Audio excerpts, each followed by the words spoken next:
Hello guys. Alam ko meron yan, mga ano. Meron yung kahit mga 3,000. Pag 3,000 yun talaga, kasyang-kasya talaga sa'yo. Meron ng CR. 4K lang yung budget ko. 3,000 nga. Meron nga 3,000. Kasya dalawang tao. Ha? Oo. Kasya 2 tao. Studio room ka. Laki na Studio room naman. hanapin mo. Video room. Kasya 2 tao no. Kagaya sa asawa ko. Malaki naman ata ano nun. Upa. Sa amin din, studio room. Merong tag 3,000. Merong 4,000. Depende kasi sa ano yun. Ano ba yung studio room? Ano yung pinagkaiba ng Yung Walang nasa loob kwarto. na yung CR, nasa loob na yung ano. Nakadiretso lang, wala Parang nang isang kwarto. room lang siya. Ayoko ng ano eh. Walang, gusto ko talaga nasa loob yung CR eh. May sarili Oo, CR. nasa loob. Nandun na rin yung, halimbawa, kagaya nito. Nandito lang yung CR mo, tapos nandyan yung ano mo, lababo mo. Pero dito yung tulugan mo, gano'n. Pwede na yun sa akin. Kasi ayoko na may kahati sa CR kasi ano. Pag naiihi Tsaka ka. mahirap kasi pag may kahati ka sa CR, pag, siyempre may time na hindi maganda yung ano mo sa tiyan, diba? Pakiramdam mo. Oo, tapos pag gusto mo na kumano, Diyos ko, may tao pa sa CR time, may naliligo pa. Minsan naman nahihiya ka makaano kasi Nairita ako dun yung ano. magmamadali ka gusto maligo. Gusto mong linisin. Tapos sila gamitan ng gamit. Tapos ikaw yung tagalinis. Tapos sila gamitan ng gamit. Okay yung solo mo talaga. Para ikaw lang naglilinis. Ikaw lang gumagamit. Hindi ka pati pwedeng mag-iwan ng sabon dun. Pag may ka-share ka sa ano, sa CR. Anong baboy naman ang gagamit ng sabon ng iba? Oo, pangit nun. Ako. May ganun kasi. Ginagamit yung sabon mo. Pupulot ka ng sabon ng iba. Buni talaga abunin mo. Pero maraming ganyan, Prince. Yung mga walang-wala na talaga, siguro, no? Ayaw bumili. Hindi, yung iba balahura lang talaga. Parang hindi sila nandidiri, Prince.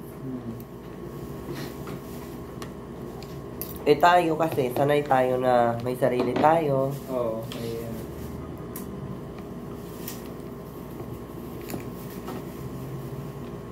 sanay yun sa madaming tao sa bahay siguro. Oo. Pero kami kahit sa bahay namin, nung doon ako sa probinsya namin, may kanya-kanya kaming sabon. Oo. Sabi kasi sa bahay, ano kami, 3 lang kami sa bahay namin. Sa Masbate. Doon. Oo. Hindi pa kami sabay-sabay minsan kumain. Kami hindi, bawal sa amin yun, magagalit si mama. Hindi kasi kami sabay-sabay ng schedule. Alam mo yun? Parang yun. Pero dyan sa ate ko, hindi talaga kami sabay-sabay. Kung sino unang dumating, siya magsaing. Basta saingan mo yung ano, hindi pa dumadating. Kasabay mo na, no? Huwag kang magsasayin lang sa ano. Sa'yo lang. Kasi pag ikaw din nahuli, hindi ka rin naanuhan.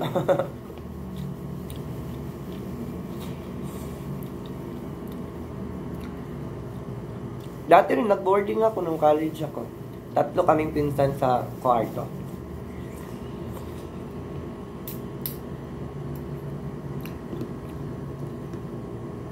Masaya kaya mag-boarding kami. Brown out din naman ka sa Masbate. Yung sa amin naman sa Katayngan, hindi. Hindi ba? Bati ka ba? Konting na lang binabrown ah. Sa amin, sa Esperanza. Pero sa Placer at saka sa Placer din. Pero sa Katayngan, hindi. Ano pa rin ba yun? Masel ko? Oo, pero kaso, may sarili silang supply sa may sarili silang makina. Tsaka pag may malalaking negosyo kasi sa lugar, mahirap siya brown outin palagi, pwede mareklamo sila. Pagaya sa city, Diyos ko, wala mang brown out doon. Pero pag doon sa amin, sa Esperanza, konting hangin lang, wala na.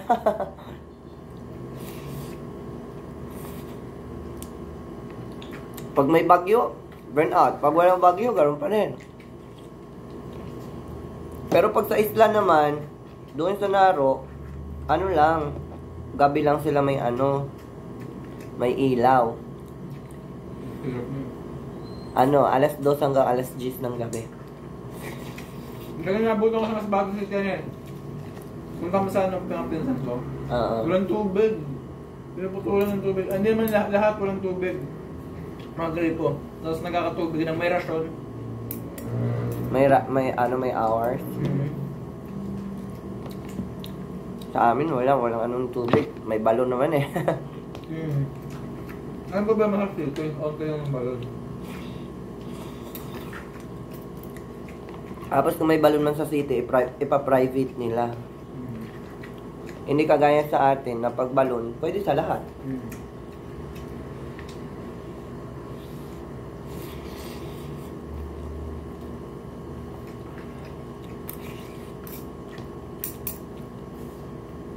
Saka nung sa city ako nagtrabaho, mahal na rin yung bahay. Sa Katayngan, 500 lang eh. Diyos ko, sa city, maliit na kwarto. 2,000.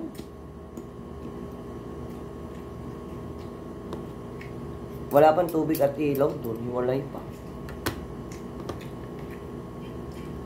Pero pag estudyante ka, may discount. Pero pag trabahador ka sa city.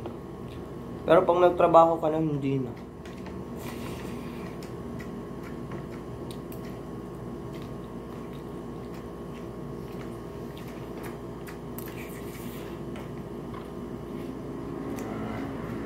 Aircon bang ano? Ang Deseo ano?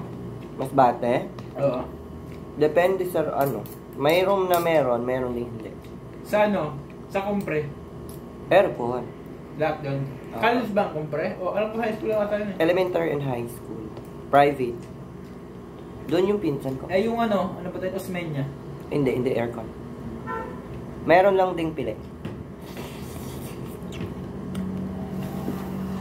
Doon yung asawa ko nag ano, grade 11 tsaka grade 12. Kumpre? Sa Osmeña. Osmeña College. Sisi nga doon ako nag-college eh. Malapit pa sa akin sa bahay namin. Kaso ano, ayoko kasi ng ano. At mahal din yung tuition doon. Gusto ko mabuhay mag-isa, matuto mag ano. Yung tuition doon sa EDOC nga, 22 eh. Eh, tanga na parang dito lang din pala. Parang Manila na din pala. Goods pa dito kasi ano, sulit. Yung sa school ko, yung 22K mo, hindi ko nalugin doon kasi aircon. Pwede kang maligo sa mga ano, sa CR. Kasi merong ano, may shower room. May shower room. Tapos yung mga CR may bidet. Tapos mga galing pa yung mga prop. Ang pinakamagandang record ng Osmeña sa mga criminology eh. Ayun natin focus nila. Oo, crime talaga yung pinaka-ano nila eh. Ang daming pumapasa. Pag sa all over the Philippines na, ang maraming pumapasa every year, Katayngan eh. Katayngan. Sa EDOC. Ang focus naman kasi sa Katayngan, EDOC talaga, walang ibang course eh. May isang course lang doon? Oo. Graduate doon yung ano ko eh, scholar ni ko, mga kaibigan ko, Filipino major siya. Pero hindi siya nag-teacher. Ako rin. Hindi kasi ano eh, nangasawa kasi. Pero magte-take ako next year. Next year? Mag-review center ka pa? Hindi na. Bagay, kaya naman mag-self-study. May ano naman, internet naman eh. Sa January, magpa-file ako. Tapos March yung exam. Yung meron sa September, ay meron sa ano, December. Hindi, filing ano, January. Pag ano ka naman, October yung filing. Second ano, parang... Dalawa kasi diba? Oo. September pala, September.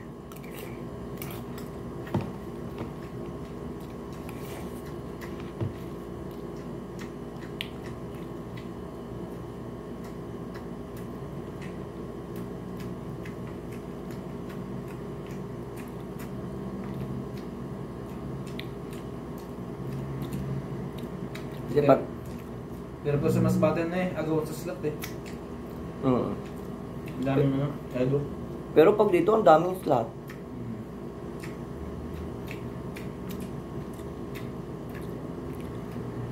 Pero sa Masbate, konti lang yung slot. Ang dami kasi teacher dun.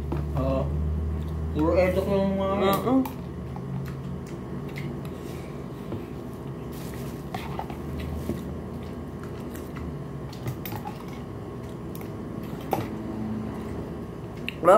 Mga kaibigan ko pasado na eh. Wala. Tambay. Nag-aantay ng ano, item. Ano pa rin may kapit? Oo, kagaya sa pinsan ko. Pagkapasa, next month meron na.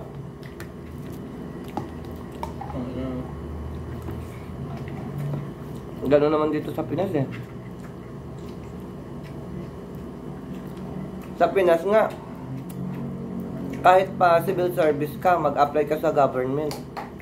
Mas mauna pa makapasok sa'yo yung hindi passer ng civil service, basta meron tito sa loob.